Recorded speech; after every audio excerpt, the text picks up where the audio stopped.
순서 때마다 하나님의 은혜를 배로나 더해 주시고 또 특송에 나오는 모든 분들은 큰 복 받으시길 축복합니다. 네. 오늘은 명절 아침이라고 볼 수도 있는데 그렇다고 우리 덕담 수준으로 마칠 건 아닌 것 같습니다. 오늘 말씀도 굉장히 중요하기 때문에 못 오신 분들에 대한 걱정이 지금 앞서고 있습니다. 어떤 사람이 복권 당첨되게 해달라고 이제 기도를 계속 했습니다. 10년 만에 하나님의 음성이 들리면서 응답이 온 겁니다. 응답이 이랬답니다. 얘야, 복권이나 사놓고 기도해라. 음력 새해를 우리가 맞았습니다. 지난해에 내가 혹은 여러분이 놓치고 살았던 건 뭔가 생각을 해보게 됩니다. 놓쳤던 것들 가운데 기도가 생각이 납니다. 기도. 여러분 어떠십니까? 우리 일상의 분주함이 이미 이 시대를 뒤덮고 있습니다. 마치 노아 시대가 그랬듯이 그저 먹고 마시고 시집가고 장가가고 그렇게 바삐 삽니다. 여러분, 한국 교회만의 강점이었던 수요 예배, 금요 심야 기도회가 사라져가고 있습니다. 모여서 하는 기도 생활이 어려워져 가고 있다는 뜻입니다. 그러면 개인적인 기도 생활은 잘 될까? 만일 여기서마저 우리가 지면 우리의 영적 삶은 황폐할 수밖에 없습니다. 성경 묵상, 성경 통독, 이 가치는 이루 말할 수가 없지요. 그걸 통해 우리는 일상에서 하나님의 음성을 듣는데 그것은 신앙생활의 오른쪽 날개라 말할 수가 있습니다. 그렇다면 그 왼쪽 날개가 뭐겠어요? 바로 기도 생활입니다. 개인 기도 생활. 이 말씀이 우측 날개라면 기도는 좌측 날개. 이 두 개가 함께 균형을 맞춰서 독수리가 날개치며 올라감 같은 그런 생활이 가능합니다. 우리가 성경을 통해 하나님의 마음을 듣고 기도를 통해 나의 마음을 드립니다. 이렇게 두 날개가 균형이 필요하다는 뜻이죠. 이 시간 우리는 이제 점차 힘을 잃고 있는 왼쪽 날개 문제, 기도 생활에 대한 말씀을 나누려고 합니다. 어쩌면 기도야말로 우리가 잃어버린 특권이라고 생각이 됩니다. 자, 성경에는 여러 그 기도의 사람들이 등장을 합니다. 그 중에서도 역시 가장 드라마틱한 기도의 사람은 히스기야예요. 이루 말할 수 없습니다. 본문은 히스기야의 생애에서도 특별한 순간을 기록하고 있습니다. 여러분, 수천 년 동안 수많은 병든 자들과 죽음을 앞에 둔 사람들이 마지막으로 붙잡았던 희망의 말씀이 이 본문이기도 합니다. 어쩌면 이 시간에도 어느 병동에서는 이 말씀을 붙잡고 생명을 연장해 달라고 간절히 기도하고 있는 사람이 있을 겁니다. 절망 앞에서 히스기야는 기도를 선택을 합니다. 자, 이 히스기야는 남왕국 유다의 13번째 왕입니다. 그는 25세의 왕위에 올랐고 선한 열심으로 종교개혁을 일으킵니다. 그는 계명을 지켰으며 여호와께서 그와 함께 하심으로 어디로 가든지 형통했더라 하는 묘사가 나와요. 그러니까 유다의 왕들 중에서 하나님께 칭찬과 사랑을 가장 많이 받은 왕 가운데 하나가 히스기야입니다. 자, 그런데 그 신실한 사람 히스기야에도 뭐가 찾아왔죠? 병이 찾아왔습니다. 이게 죽을 병이었어요. 그러니까 여러분, 어느 누구에게도 역경은 찾아올 수 있다는 것이고요. 자, 열왕기하 20장 1절에 보면은 이렇게 되어 있습니다. 그때에 히스기야가 병들어 죽게 되매 아모스의 아들 선지자 이사야가 그에게 나와서 그에게 이르되, 읽어보실까요? 여호와의 말씀이 너는 집을 정리하라. 내가 죽고 살지 못하리라 하셨나요? 자, 이때 그의 나이 방년 39세입니다. 선지자가 찾아와 말을 하는 거예요. 너는 집을 처치하라. 내가 죽고 살지 못하리라. 이제 죽을 준비하라는 얘기거든요. 여러분, 의사가 내게 다가와서 당신 죽을 준비해야 될 것 같아. 이러면 의사가 해도 우리가 낙심할 거예요. 하물며 여기 보니 히스기야는 하나님으로부터 내가 죽고 살지 못한다라는 말을 듣게 됩니다. 마음이 어떻겠어요, 여러분? 이 히스기야는 한 피조물로서 자연의 질서 앞에서 병을 얻어 죽어가고 있는 상황입니다. 이제 그는 자신에게 주어진 그 운명을 받아들여야만 하는 그 순간이 온 거고요. 그런데 그는 이런 상황 속에서 그의 운명에 도전을 합니다. 여러분, 누구에게도 인생에 있어 밤은 찾아올 수가 있습니다. 네, 있습니다. 중요한 것은 그것을 어떻게 다루는가 하는 거죠. 그것을 어떻게 대하는가 하는 것입니다. 히스기야는 어떻게 하나요? 2절에 보니까 히스기야가 낯을 벽으로 향하고 여호와께 기도하여 이르되, 읽어보실까요? 시작. 여호와여 구하오니 내가 진실과 전심으로 주 앞에 행하며 주께서 보시기에 선하게 행한 것을 기억하옵소서. 히스기야가 심히 통곡. 네, 보십시오. 여기 히스기야가 얼굴을 벽으로 향하고, 그러니까 사람들을 볼 필요가 없는 거라는 거죠. 이 순간 너무 절박하고 면벽 기도를 시도합니다. 하나님, 저를 좀 돌아봐 주십시오. 저를 좀 기억해 주십시오. 이런 기도를 합니다. 그러니까 처절한 기도가 시작이 됩니다. 여러분, 이 쭉 내용을 읽다 보면 이 히스기야라는 사람은 기도의 능력을 이미 체험한 바 있는 사람이에요. 전날에 예루살렘이 아수르 대군에게 포위를 당했을 때 그는 이 문제를 가지고 성전에 올라갔습니다. 거기서 하나님께 결사적으로 기도했고 하나님은 그 기도를 들으셨고요. 아수르 군대를 괴멸시키십니다. 그 기사가 앞에 나와요. 그러므로 히스기야는 나라를 구하는 기도의 체험을 이미 간직한 사람이죠. 근데 여러분, 이번에는 달랐습니다. 뭐죠? 바로 자기 자신의 문제예요. 자신의 죽음 앞에서 어떻게 할 것인가, 이 문제. 천지를 지으신 하나님께서 이젠 내가 죽을 거야 라고 선언하셨거든요. 그러니 어디서 희망을 찾을 수가 있겠습니까? 바로 이러한 절망적 상황 속에서 그는 기도에 돌입을 합니다. 자, 놀랍게도 이 히스기야의 짤막한 기도가 하나님의 마음을 움직였습니다. 하나님의 마음이 어떻게 변했는지 보십시다. 얼마나 빨리 반응하셨는지 보면 좀 재미가 있어요. 하나님은 여기 이사야를 통해서 죽음 통보를 하셨는데 돌아가는 이사야가, 통보하고 돌아가는 이사야가 왕궁의 뜰을 벗어나기 전에 하나님 음성이 들렸다는 것이죠. 야, 넌 돌아가라. 또 돌아가라는 것입니다. 5절에 보니까 너는 돌아가서 내 백성의 주권자 히스기야에게 이렇게 말해라. 왕의 조상 다윗의 하나님 여호와의 말씀이 내가 내 기도를 어때요? 들었고 내 눈물을 뭐죠? 보았다는 거예요. 그래서 내가 너를 낫게 하겠다. 자, 하나님은 히스기야의 간구를 들으셨어요. 그리고 벽을 향해 앉아서 흐느껴 오는 것을 뭐 어떻게 하죠? 보셨어요. 보시고 들으셨어요. 하나님의 마음이 이렇게 표현하면 어떨지 모르지만 흔들리셨습니다. 그리고 급히 히스기야의 운명이 개입해 들어가기 시작하십니다. 그래서 즉시 이사야 부르시죠. 아마도 이사야 선지자도 혼란스러웠을 거예요. 하나님이 왜 이러시지? 아니, 저 죽게 된 사람 히스기야를 다시 또 살리신다고? 이게 뭐지? 아마 이런 혼돈이 있을지 모르겠습니다. 여러분, 성도 여러분, 그래서 기도하는 사람에게 운명이란 없습니다. 믿으십니까? 운명이란 없습니다. 이건 운명이야, 포기해야 돼, 이건 없다는 거예요. 왜냐하면 우리에게는 뭐가 있어? 기도가 있기 때문이라는 거죠. 오늘 본문은 이 사실을 분명하고 정확하게 설명하고 있습니다. 자, 전달된 응답의 내용을 다시 한번 보실까요? 20장 6절에 보면 하나님 이렇게 응답하셨어요. 내가 내 날에 15년을 더할 것이며 내가 너와 이 성을 아수르 왕의 손에서 어떻게 해요? 구원하고 내가 나를 위하고 내 종 다윗을 위함으로 이 성을 보호하리라. 자, 너는 수명을 15년을 연장받는다는 거예요. 그러니까 보너스 삶이 된 거죠. 그리고 적군의 손에서도 건지겠다. 이 성도 보호하겠다. 그렇다면 히스기야는 도대체 어떤 기도를 드렸기에 하나님의 마음을 움직일 수 있었을까? 이런 궁금증이 생기는 것입니다. 우리가 얼핏 보면 이 히스기야가 드린 기도의 내용은 좀 이해가 되지 않습니다. 조금. 보통은 사람이 죽을 지경이 되면 하나님께 일단 죄를 고백하고 하나님을 제발 살려주세요. 이렇게 애걸할 것 같은데요. 히스기야에게는 조금 다릅니다. 이 내용을 세번역 성경을 찾아가 보니 이렇게 번역되어 있더라고요. 20장 3절에 보면 여호와여 구하오니 내가 진실과 전심으로 주 앞에 행하며 주께서 보시기에 선하게 행한 것을 기억하옵소서 하고 통곡하더라. 여러분이 기도가 어떻게 보이십니까? 자기가 선하게 살아온 것을 기억해달라고 하잖아요. 히스기야는 자신의 선한 삶을 근거로 하나님과 거래를 하는 것일까? 자신의 공로를 내세우면서 저를 당연히 고쳐야 된다고 압박하는 것일까? 뭘까요?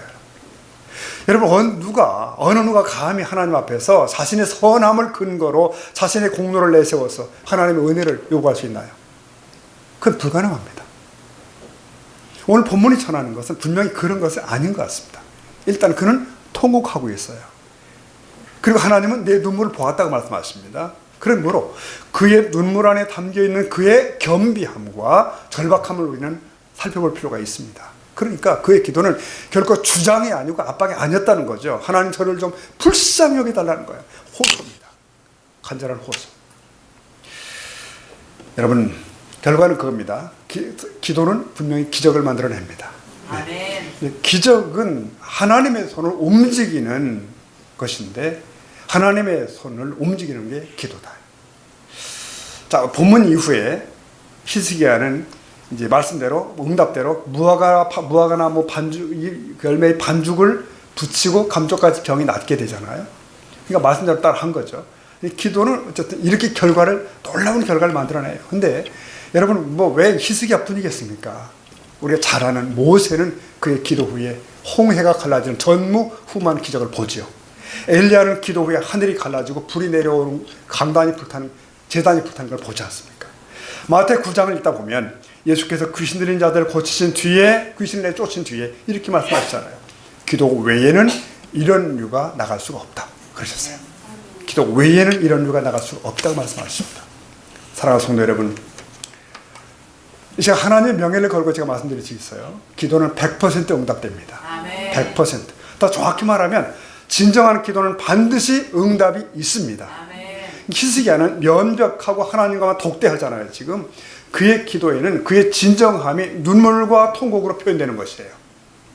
거기에는 의심이나 서운함이나 머뭇거림이 없습니다. 여러분 그러면 그런 응답이야 그 히스기야처럼 특별한 사람이나 있지 않겠나? 그렇지 않습니다. 그는 우상을 철폐한 왕이니까 특별한 응답을 받았겠지? 그렇지 않다는 거예요. 왜냐하면 성경을 신구약을 읽다 보면 기도와 응답과 기도는 시대를 초월하는 하나님의 약속인 거예요. 네. 모든 사람을 향한 하나님의 원리입니다. 이 문제. 자, 민수기 23장 말씀 19절에 하나님은 인생이 아니시기 때문에 어떻죠? 시건치 않으시고 인자가 아니시니 후회가 없으시도다. 그 다음 읽어보실까요? 어찌 그 말씀하신 말을 행치 않으시며 하신 말씀을 실행치 않으시며. 이게 구약 사람한테만 한 게 아니고요. 신약 사람한테 한 게 아니고 우리 모두에게. 여러분 사람은 시건도 하고 헛소리도 하잖아요. 우리는. 그러나 신실하신 하나님은 다르시다는 거예요. 그는 결코 시건치 않으신다. 반드시 그 말씀하신 말을 어떻게 실행하시겠다는 거예요. 이 사실을 하나님의 아들 예수께서는 이렇게 확정하셨죠. 훗날 마태 7장 구하라 그리하면 너에게 주실 것이요 찾으라 그러면 찾아낼 것이요 문을 두드리라 그러면 열릴 것이라는 거예요. 8절 읽어봅시다. 시작. 구하는 이마다 받을 것이고 찾는 이는 찾아낼 것이고 두드리는 이에게는 열릴 것이다. 여러분 참 이보다 강렬한 기도 보증서는 없는 것 같아요. 기도 보증서. 너희는 필요한 걸 구해라. 인생의 닫힌 문 앞에서는 두드려라. 열어주겠다. 응답하시겠다. 이게 주님 말씀이에요. 그뿐입니까 여러분? 마가 11장 가면 무엇든지 구하는 것은 받은 줄로 믿으라. 그러면 너희 그대로 되리라. 그러니까 구할 때 이미 받은 줄로 믿으라. 상당히 놀라운 얘기예요. 우리에게는 무엇이 필요합니까? 그 믿음이 필요한 것입니다. 의심을 아예 지울 필요가 있는 것이죠. 이미 손에 쥔 것처럼. 그런 면에서 여러분 기도는 100% 응답이 됩니다. 자, 그런데 어떤 이는 이렇게 말씀을 하셔요. 내게는 응답이 없다. 기도도 하는데. 사실 지금이 아니고 내가 초신자일 때는 신기할 만큼 응답을 많이 받았다는 거야. 이것도 받고 저것도 받고. 할 얘기가 많았어요. 신바람이 났다는 거죠. 그런데 요즘은 기도의 응답이 별로 기억이 없다는 거예요. 뭐지? 여러분, 우리가 알지만 놓치고 있는 굉장히 중요한 원리가 여기에 있습니다. 모든 기도자가 명심할 것이 있습니다. 뭐죠? 우리는 살아계신 하나님께 기도를 하는 겁니다. 지금 누구한테 하는 거예요? 살아계신 하나님께 하는 거예요. 그러니까 우리는 동구 밖에 정자나무 앞에 비는 게 아니라니까요. 혹은 음료수 자판기 앞에서 누르고 있는 상태가 아니라는 것입니다. 그래서 그 하나님은 기도의 대상으로서 그분은 우리와 무슨 관계인가? 이게 참 중요합니다. 방금 마태복음 7장 11절 말씀 보면 여러분 잘 아시는 말씀이잖아요. 너희가 악한 자라도 좋은 것으로 자식에게 줄 알지 않습니까? 알거든. 자, 하물며 그 다음에 읽어볼까요? 하늘에 계신 너희 아버지께서 구하는 자에게 좋은 것으로 주시지 않겠느냐. 보십시오. 그분은 누구? 아버지라네요. 그는 하늘에 계신 너희의 아버지라는 거예요. 그러면서 하신 말씀이 세상의 아비들도 세상의 부모도 자기 자식에게는 좋은 거 줄 알지 않냐는 거예요. 무대뽀로 주지 않는다는 거죠. 미우는 떡이나 주고 말지. 그러진 않지 않냐는 거예요. 내 아이에게 유익한 것을 더 좋은 것을 주고 싶은 마음이 있는 거예요. 주님은 이렇게 강조하십니다. 하물며 참 이게 하물며가 중요하네요. 하물며 하늘에 계신 너희 아버지가 더 그러시지 않겠냐는 거예요. 더 그러시지 않겠는가. 여러분, 부모는 자식의 형편을 보고 자식의 수준을 보면서 주기도 하고 반응도 합니다. 내 아이에게 더 좋은 걸 주려고 한다는 거죠. 애가 고등학교 들어갔는데 고3인데 변신 로봇 하나 사주고 그러면 되겠습니까, 여러분? 그 이상하잖아요. 하늘아버지는 나를 잘 알고 계시고 내 형편을 다 꿰고 계시고 내 미래를 보고 계셔요. 그리고 그분은 맞춤형 응답을 주시는 줄 믿습니다. 이건 제가 개발한 단어입니다. 맞춤형 응답. 정말 그런 거예요. 맞춤형 응답. 그런데 우리는 어떻죠, 여러분? 우리는 내가 원하는 그걸 안 주시면 응답을 안 하신 것으로 착각을 한다는 거죠. 거기에 문제가 있습니다. 내가 원하는 타임에 안 보이면 응답 안 하신 것으로 결론 내린다는 거죠. 여러분 기억하셔야 됩니다. 우리는 자신의 유익한 게 뭔지 잘 몰라요. 참 인생이 그렇게 어리석습니다. 내게 유익한 게 잘 모른다고요. 뭔지를. 무엇이 최선인지를 몰라요. 하나 그분은 어떨까요? 아십니다. 하늘아버지는 아신다. 그러므로 그의 시간에 응답하시고요. 그의 방법으로 주시고 때로는 바꿔주시기도 하시고. 네, 그렇습니다. 더 내게 유익한 것으로 답하십니다. 왜? 그분은 하늘 아버지시니까 그렇습니다. 이게 얼마나 감사한지 몰라요, 여러분. 얼마나 다행인지 몰라요. 한 아버지가 있는데요. 외아들이 하도 조르니까 딱 18세 되자마자 차를 사줬어요. 자동차를. 그가 그 차에 자기 친구들 가득 태우고 자랑하기 위해 나선 거죠. 아마 술도 한잔 한 것 같아요. 심야에 운전대를 잡고 달리기 시작하고. 아주 비참한 일을 만났잖아요, 여러분. 비참한 일. 그 아버지는 아들의 요구에만 따랐다가 비극을 주는 거예요. 어리석은 아버지가 되는 거죠. 여러분, 하늘아버지는 그런 분이 아니신 줄로 믿습니다. 아멘. 우리 하나님 아버지는 우리의 무엇을 최선을 아신다. 그래서 때로는 늦추어 줄 수밖에 없고 때로는 바꿔주시기도 하고 때로는 보류하기도 하셔요. 그래서 맞춤형 응답이라는 말이 맞습니다. 네, 맞춤형 응답입니다. 좋은 것으로 주시지 않겠느냐. 이게 참 얼마나 감사한지 모릅니다. 예수님의 제자 야고보와 요한의 그 모친이 아들들 데리고 예수님께 왔지 않습니까? 치맛바람 원조지요. 우리 아들들을 영의정으로 아니 좌의정으로 우의정으로 좀 해달라는 그런 얘기 아닙니까? 그때 주님께서 탄식하신 말씀이 너희는 너희의 구하는 것을 알지 못하는도다. 내가 마시려는 잔을 너희가 마실 수 있겠느냐? 경고입니다. 내가 마시는 잔을 아직 그들은 그런 응답 그거 누릴 때가 아니라는 게 전혀 아닌 거죠. 야고보 4장 말씀 보면 2절에 너희가 얻지 못함은 구하지 아니하며 3절에 보니 구하여도 받지 못함은 정욕으로 쓰려고 잘못 구함이라. 굉장히 중요한 두 가지의 내용을 담고 있습니다. 하나는 아예 구하지 않는 자들 그들이에요. 그들은 받을 기대를 할 필요가 없는 거예요. 없습니다. 그런데 간절히 간구했습니다. 그런데도 그것을 안 주시니 왜요? 잘못된 걸 구하겠다는 거예요. 다시 말하면 그게 내게 전혀 유익이 아니라는 거죠. 복이 아니라는 거죠. 난 몰라요. 그냥 때를 씁니다. 그러나 그거 안 주심이 보류하심이 응답인 줄로 믿습니다. 아멘. 때가 되면 다른 것으로 주세요. 아멘. 맞춰서. 어떤 사람은 그렇게 얘기해요. 나는 기도 제대로 하면 해야지 실수로 잘못 구하면 안 되겠네. 안 해. 이렇게 말하는데 여러분 차라리 기도 안 하는 게 낫다고 생각하는데 그렇지 않습니다. 분명 말씀드릴 수 있는 것은 기도 안 하는 것보다는 하는 게 100배는 낫습니다. 1000배는 낫습니다. 왜요? 기도 자체가 가치 있는 겁니다. 기도 자체가. 비록 내가 철부지가 돼서 엉뚱한 소리 한다 할지라도 그래도 아버지 앞에 나와서 옹알이 하는 게 낫다 이거예요. 네. 그럼 아버지가 바꿔주시니까요. 그러니까 헛소리 하더라도 기도하시는 게 1000배는 낫습니다. 이런 말 있잖아요. 졸더라도 교회 나와 조는 게 낫다. 그런 말 있지 않습니까, 여러분?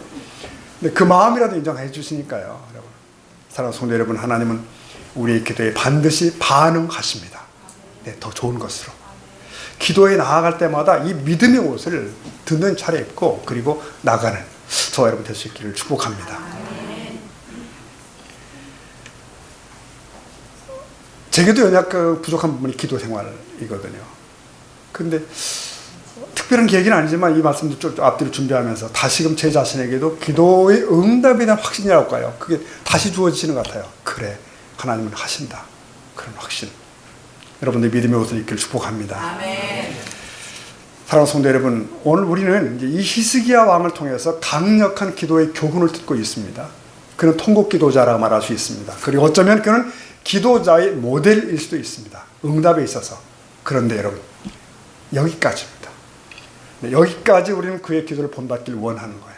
그리고 그 모습의 히스기야와는 좀 작별을 잠깐 하셔야 됩니다. 왜? 우리는 또 다른 모습의 히스기야를 보게 돼요. 성경에서. 즉 본문을 뛰어넘지만 그의 그 이후의 생에서 뜻밖에도 슬픈 일을 보게 됩니다. 그 말씀을 좀 짚고 말씀하도록 하겠습니다. 다시 말하면 즉 응답받은 이후, 응답 그 이후에 그는 어떤 삶을 살았을까? 그 부분에 그의 나라는 적의 손에서 보존되었고요. 자신은 15년의 수명을 연장받았습니다. 잘 된 거죠. 보너스의 수명을 받은 거예요. 얼마나 감사합니까? 그러나 그 이후에 어떤 일이 벌어질까요? 이렇게 됐어야 되죠.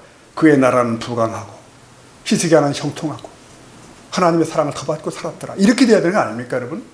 근데 놀랍게도 이게 그렇지 않다는 거예요. 히스기야가 받은 응답이 결국 그에게 결국은 응답이 되지 못하는 거예요. 무슨 말이죠? 받은 응답을 관리하지 못했더라는 거예요. 이 부분입니다. 응답을 받았는데 그걸 관리를 못하고 있는 거예요. 그럴 때 응답은 복이 아니라 응답이 독이 될 수도 있습니다. 여러분 이 부분 말씀드리려고 합니다. 분명히 하나님이 주신 응답은 선한 것입니다. 믿으십니까 여러분? 네. 그게 복입니다 이거. 네. 하지만 그 복을 내가 잘못 관리하면 독이 될 수 있다니까요. 이 두 가지 사건을 우리는 보게 됩니다. 그가 응답받은 15년 동안 벌린 사건들이에요. 열왕기 20장 12절 이하를 보면은 바벨론에서 사절단이 도착합니다. 어쩌면 탐색하러 왔을 거예요. 근데 히스기야 왕은 자기가 가지고 있는 모든 실력을 다 보여줘. 보물창고 다 열어보여. 무기고 다 열어서 보여줘. 우리 무기고에는 탱크도 있고 말이야. M16도 몇 대가 뭐 이런 식으로 했겠죠. 다 보여주는 거예요. 근데 왜 그랬을까? 그것을 역대하 가보면 32장 25절 이하에 보면 그것이 히스기야의 교만 때문이었대요. 교만. 내가 이 정도가 됐어 라고 과시한 거죠. 그러니까 하나님이 하시고 있는 일에 대해서 그가 보여드린 것이 아니고 사실은 마치 자기가 무언가를 이뤄낸 것 같은 착각 속에 들어가기 시작했던 거예요. 언제부터인지. 극단적으로 말하면 그는 하나님의 영광을 가로차는 일상을 살고 있어요 지금. 그래서 가만히 성경을 쭉 살펴보니 히스기야는 그 병을 치유받은 다음에 감사의 제사도 드린 적이 없고요. 사실은 제가 볼 때는 없고 또 사람들에게 하나님이 치유하셨어라고 뭐 간증하고 다닌 것도 별로 보이지 않고 아무 뭐 그런 말도 안 했어요. 마치 자신이 그동안 의롭게 행했기 때문에 하나님은 날 살려줬어. 마치 이런 식의 삶이 된 게 아닌가. 신약에 와보면 고전 10장 12절 말씀에 선줄로 생각하는 자는 뭐죠? 넘어질까 조심하라. 이 경고에 딱 걸린 거예요. 지금 히스기야가. 성공과 축복이 위험한 것은 바로 이것 때문입니다. 이 지점 때문에. 이 기도의 응답 이후에 그가 실족을 해버린 겁니다. 가서 안 될 자리까지 가버린 거예요. 또 하나 문제가 있습니다. 그것은 더 아픈 비극이 있어요.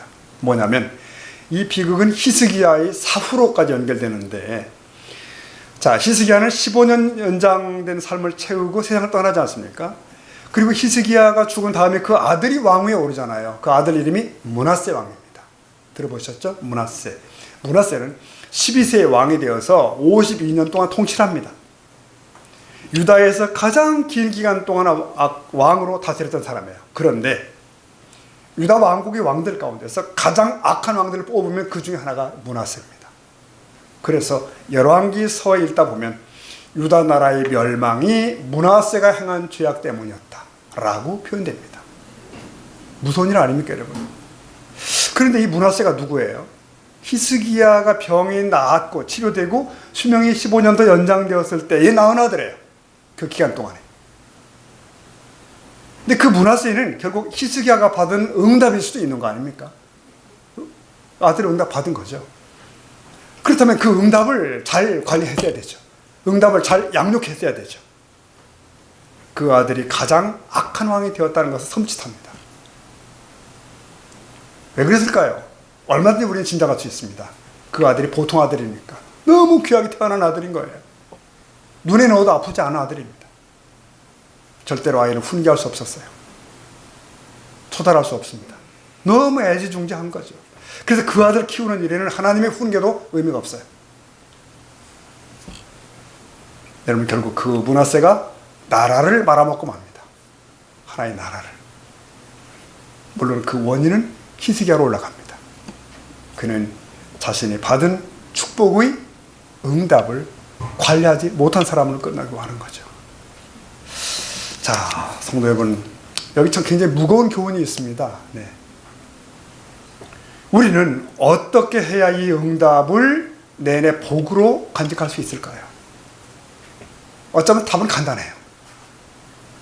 응답보다 응답을 주신 분을 더 귀하게 여기면 됩니다. 예, 그러면 답이 나오는 거예요. 하나님의 주시는 복보다 하나님 자신을 더 사랑함. 네, 그게 답이에요. 오늘 많은 사람들이 기도하며 하나님이 주시는 물질적인 복을 구하죠. 건강을 구합니다.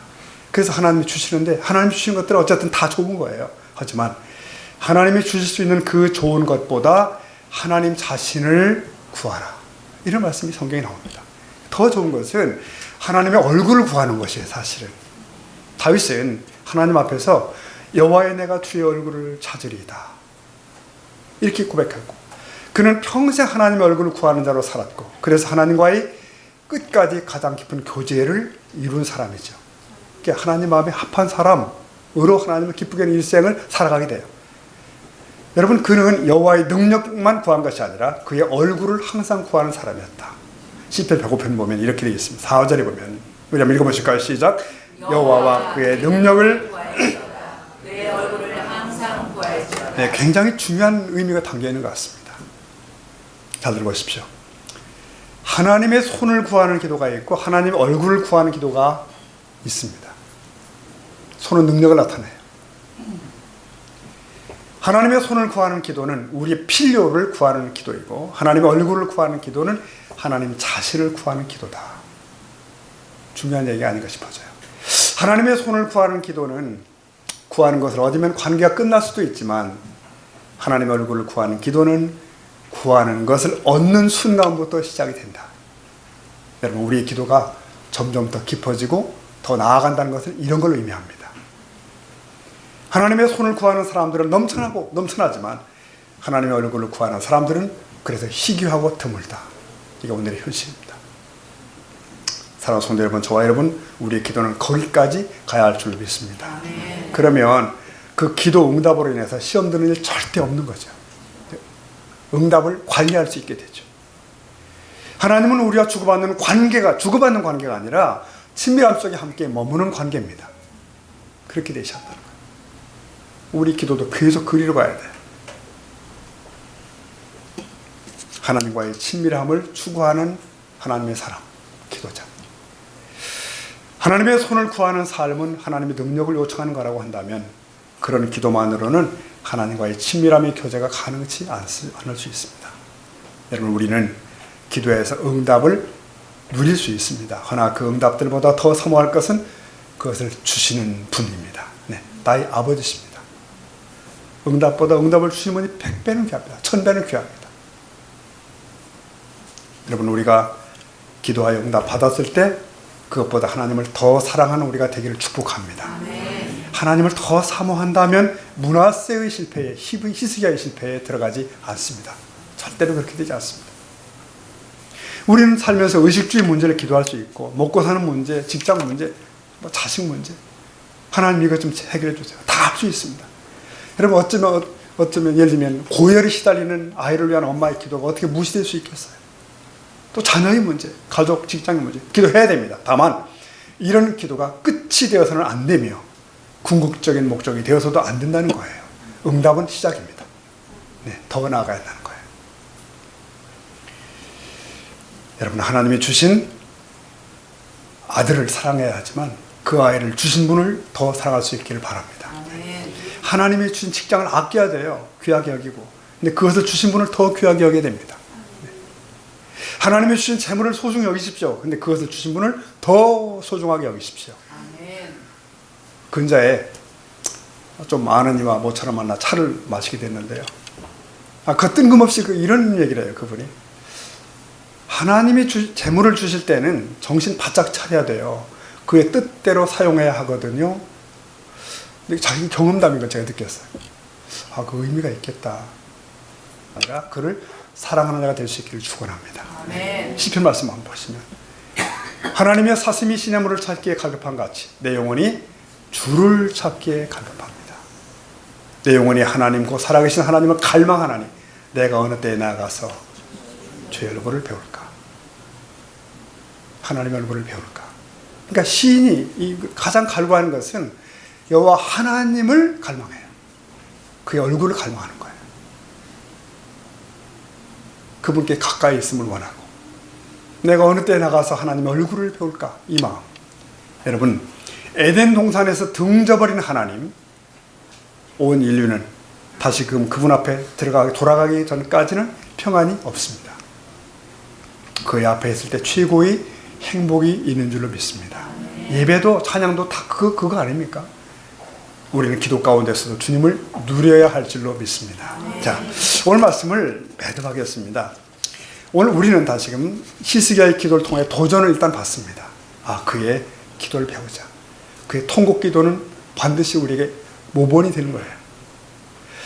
그런데 그보다 더 완벽한 기도를 드린 분이 있는 건 아시죠? 바로 우리 주 예수님이십니다. 주님은 일생을 통해서 수시로 하늘아버지와 계속하여 교제를 나누시죠. 마지막 저녁에는 피와 땀을 쏟는 기도를 하시고 그런 후에 십자가의 길로 가죠. 오늘 우리는 진정한 기도를 배울 수 있기를 축원합니다. 아멘. 기도를 좀 결심하셔야 됩니다. 기도는 특권이고요, 의무입니다. 네. 지난 주일 오후 청지기 세미나에서 강사님이 간단하고 심플한 얘기 해주셨어요. 오래 기도하는 방법을, 비법을 알려줬잖아요. 오래 기도하는 방법. 뭐죠? 무지 쉬웠어요, 그냥.